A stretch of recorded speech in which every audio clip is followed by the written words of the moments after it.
Good afternoon, everybody, and welcome to this edition of the MLB podcast. And by the way, when it comes to podcasting from now on, we'll try to mostly stick with MLB. That'll become more of a priority down the road. That's what I'm trying to do. NFL, it may be hard to do it this season. May try to get in this season, but may move to the once-a-month format in season and then cover some off-season news. So, anyways, in today's baseball discussion, we're going to talk about the Yankees' managerial candidates. We're going to talk about that. Since they still don't have a manager, they're the only team in baseball right now actually without a manager. We'll talk some about the postseason, what happened. We'll talk about a Giancarlo Stanton deal. And we'll spend a few minutes talking about Roy Halladay, who unfortunately passed away on Tuesday. So, let's get right to it with the Marlins. So, with the Marlins, here's what happened. So, they're one of the worst teams in baseball, or not one of the worst teams. Their future looks the worst. Their farm system is terrible. It is ranked 30th among Baseball America, and I assume it's quite low among the other sources. So, looking at it, they basically have missed on draft picks. They missed in 14.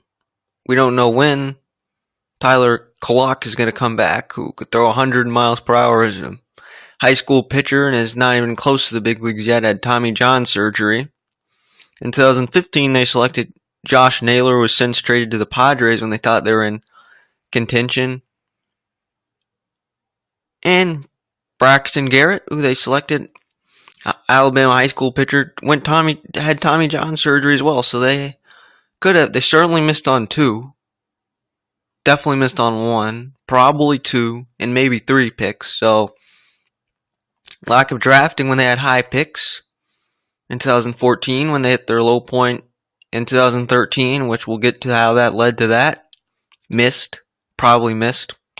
2015, they missed. He's now in the Padres organization. Traded him. And then in 2016, they're set back, and we don't know when Garrett will be able to pitch again in the minors, much less the majors. So, it's going to be a while before they have any impact, if any, from those draft picks. So, they've missed on draft picks ever since they've become the Miami Marlins. And throughout their history, they go through a cycle where they get stars, develop stars, they work out for a few years, they're doing well, but they decide, do we want to lose but the team's only mediocre, so do we want to lose them in free agency, or do we want to trade them to get some prospects? They did that with Miguel Cabrera. Result is they got Cameron Maybin and Andrew Miller, who Andrew Miller failed as a starter, is now a dominant reliever with the Cleveland Indians. And Cameron Maybin has bounced around, went to San Diego, went to Atlanta, Detroit, Angels, was on the Astros World Series team. So he's been a solid player, but missed. So clearly the Tigers won that deal. And then they tried to invest themselves in the Miami Marlins in 2012. That failed pretty miserably. They did a bunch of trades. They had that fire sale trade to the Blue Jays. They were terrible. Thought they'd rebrand themselves. It looked like they're getting better. And then they had a very unfortunate incident that basically affected the death of Jose Fernandez, which affected the organization in terms of team talent. The person, you cannot replace that personality. Just a devastating blow to the organization. So that was very tough for them, obviously. And now they're really thinking about trading Stanton. And listen, he can put on a show. Hits 59 home runs last year. Most of anybody in 10 plus years. Very nearly at 60. So when you look at that, they have talent in the big league level, but they have struggled to win games, mainly due to their pitching. They have been mediocre at best in 2015 and 16. We thought they might be a potential playoff team. Never worked out. It's not that they don't have talent. They have some talent, but they have a lot of major holes, like starting pitching, for the most part. And then last year, they're in contention. There's about 5 weeks left in the season. They're 3 games above 500. They're one of the hottest teams in baseball. Guess what? They played the Nationals, got swept. Big setback right there. Then they struggled against the Phillies, and then they were swept again by the Nationals. So in 10 days, they went from in it to completely out of it. All the air was sucked out. Jeffrey Loris sold the team, and Jeter's bought the team. Now, when you talk about executives running a baseball team, great players, whether that translates to coaching, whether coaching translates to the front office, it doesn't always translate that way. It doesn't always work out that way. You can't just assume Jeter's going to be a great executive, which he's the owner. It seems like he's running the team right now. And I heard they are going to trade Stanton. We don't know for sure, but here are the reports I've heard so far. Earlier in the week, probably Thursday, Friday, Giants. So why go to the Giants? Well, they have no power, basically. You put them in that ballpark, hits a bunch of balls out of the park, they instantly become better. And their farm system isn't exactly great either. It's near the bottom fifth, I'd say. So they destroy their farm system. So the Marlins get something back, but not enough. And he helps that team out. Or you trade him to the St. Louis, becomes a big power bat, probably the best bat the Cardinals have had in that lineup in terms of home run power and just a superstar hitter. Probably since Pujols, for sure. Pujols in his prime. So you put him in St. Louis, they have a lot of pieces. The Cardinals seem to really run a good farm system. Has always been, at times, has been very good and has always been quite good. That's why they've been able to win consistently. It seems like every year they have some pieces come up. So you trade, so the Cardinals can trade some pieces. And I heard reports of Boston. So Boston, obviously getting Chris Sale, has done a dent in their farm system. So can they empty out their farm system by getting Stanton and maybe trading Betts? Or not Betts. Betts is untouchable. Trading Benintendi and maybe Bradley to the Marlins with prospects. And then he's in Boston. Maybe he hits 65, 70 home runs. Who knows? Maybe breaks that record since Fenway Park, much better hitting park than Marlins Park. You look at the Green Monster, hit some balls over there. I would not be shocked at all. Then you look at the short porch, very short. Great hitters park, very short distances. Of course, center field, about the same as Marlins Park. No problem hitting it over there. So we'll see if he's traded. If you're the Marlins, I would go ahead and do it.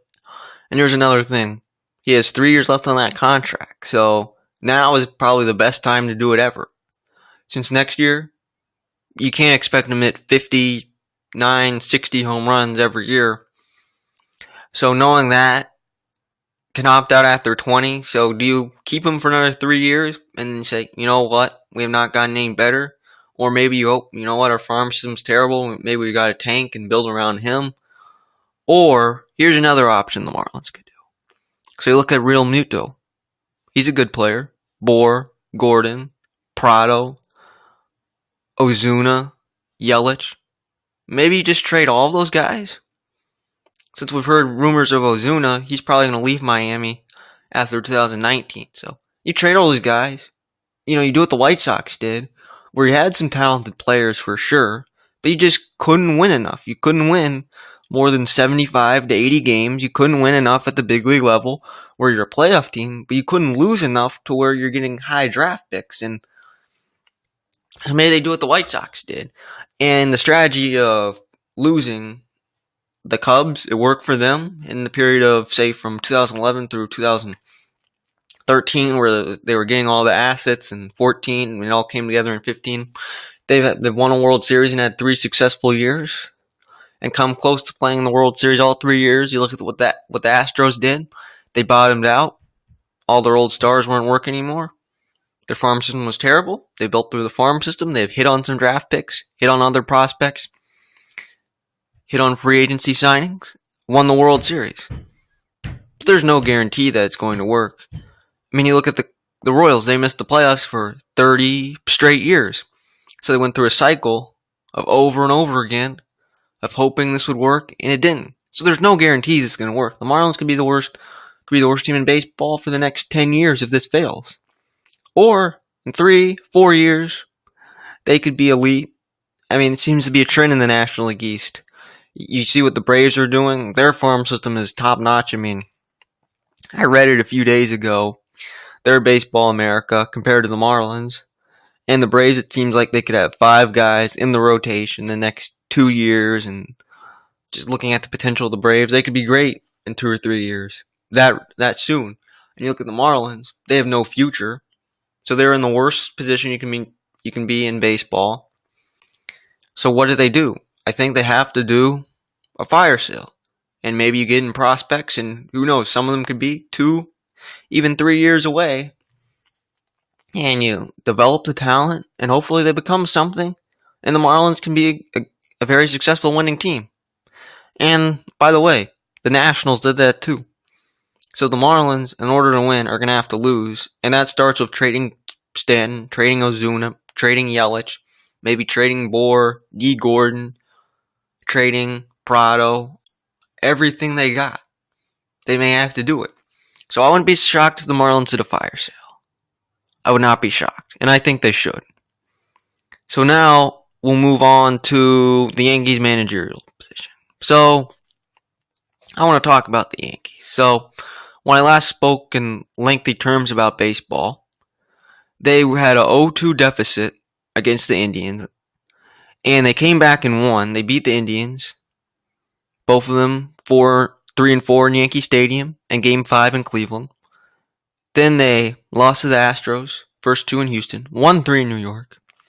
Then they lost they had a 3-2 lead going back to Houston. They lost that. They just couldn't hit in Houston. That was the bottom line. And Joe Girardi, who we knew his contract was up, so there were no guarantees that he was coming back. There were no guarantees that he was coming back. I thought he would. I really did. He was a really good manager for them for a long time. Led them to a World Series title in 2009. Managed 3 other really good teams. And even from 13 through really 15 and 16, they were an older team. Their farm system wasn't very good. Their future didn't look great.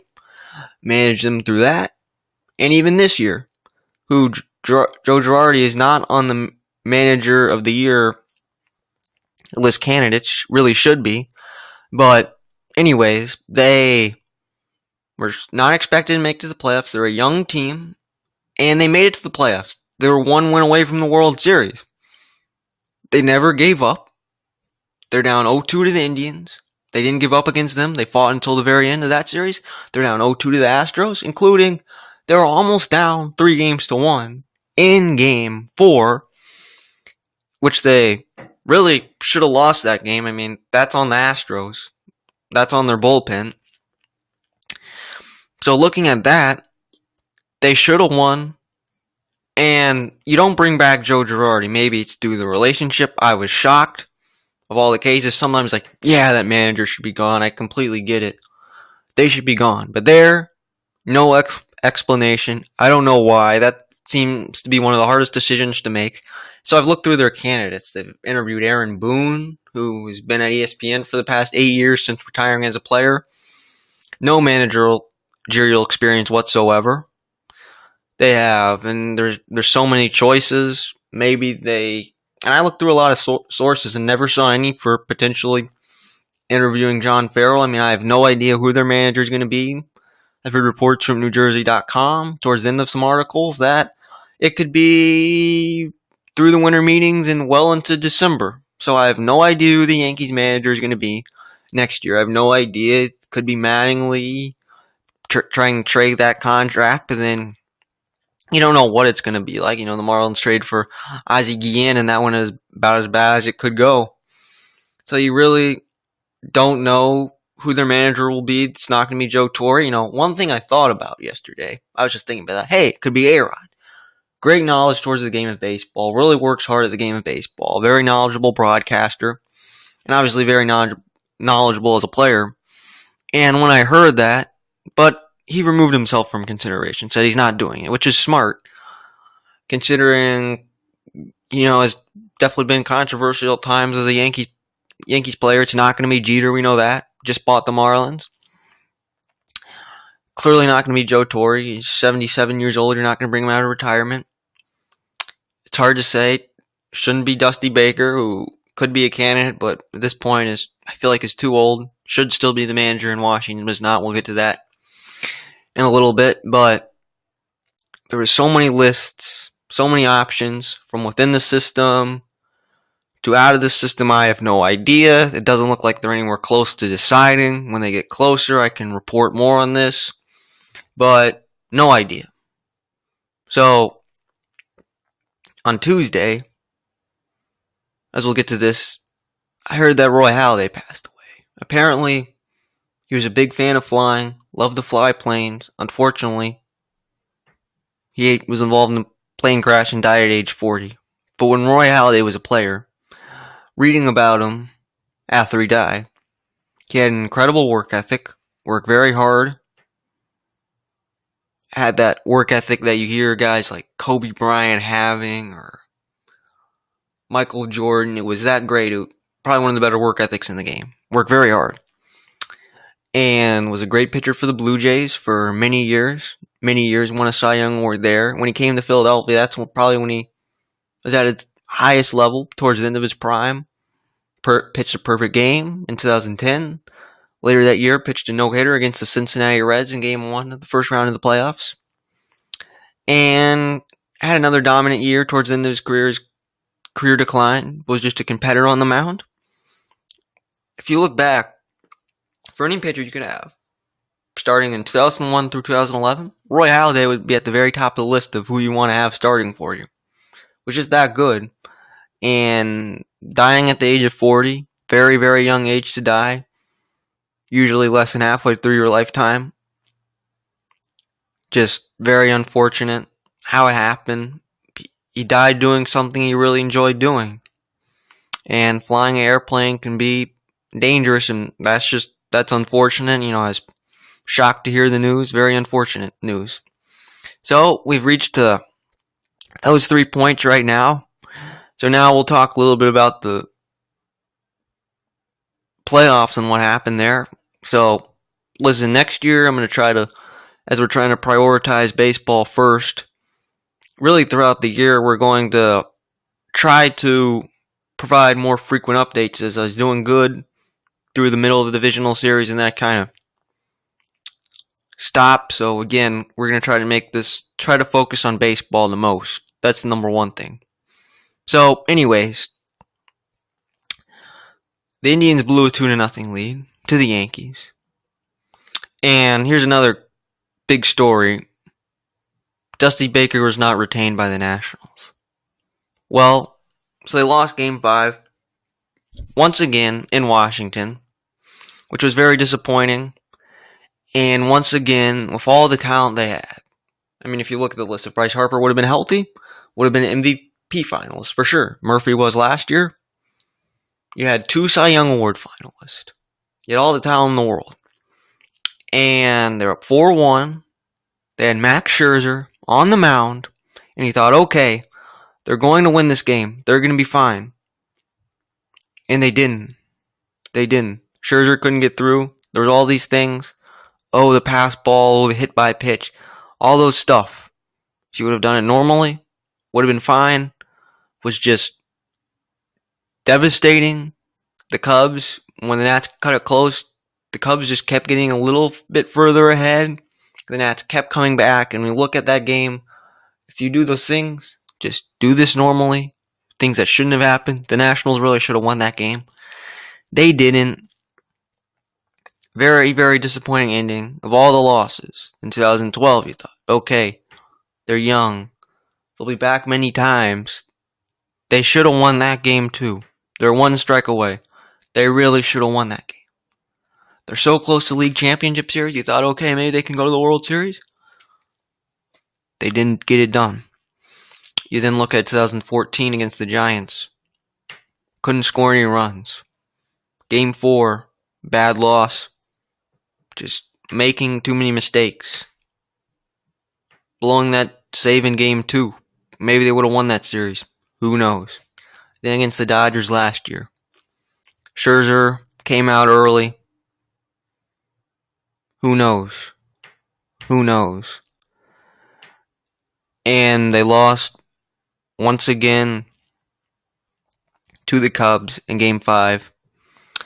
And here's the thing with Dusty Baker, is we knew his contract was up. You know, they're famous for not paying their managers enough, giving them here's 2 years, $4 million, instead of not giving them 3 or 4 year contracts. They don't seem to be committed to them, and almost always they run out. I mean, they've had how many different managers? This is 7 now since they've moved to Washington, including 4 in the past 7 years. I mean, you had Davey Johnson, who was there in 12. Matt Williams there in 2014. Got fired the next year. Dusty Baker here. So the Nationals, who I really think are heavy favorites to win the East, since the Braves are not ready yet. They're probably still a year or two away. The Phillies, again, same thing.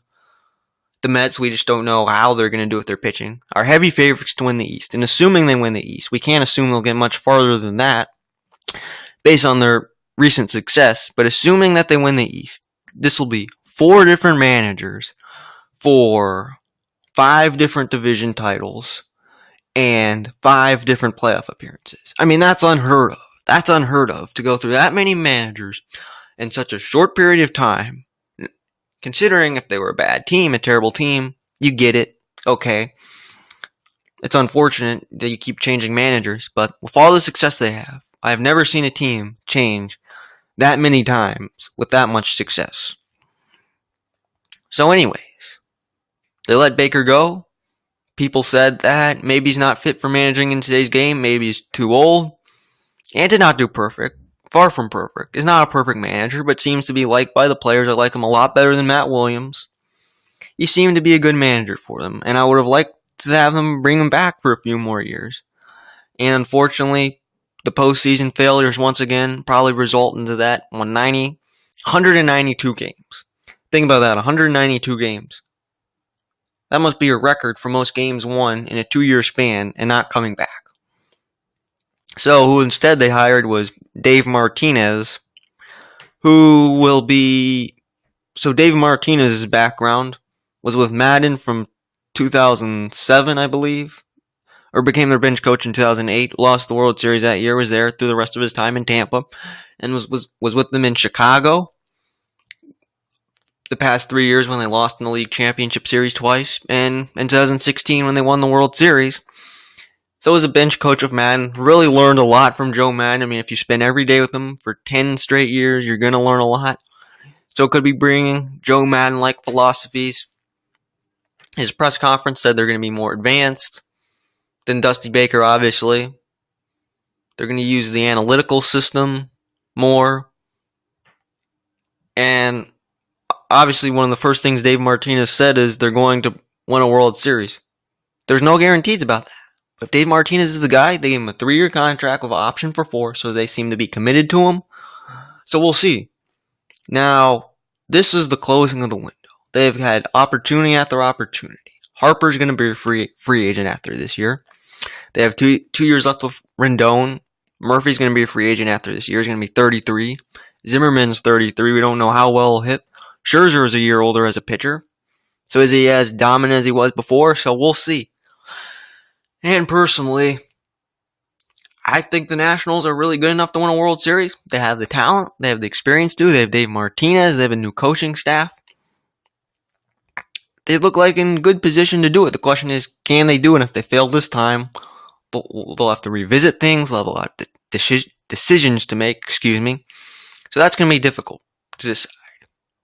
So those are 2 notable managers who are out, who had deep playoff runs, and really, who should have come back, but didn't.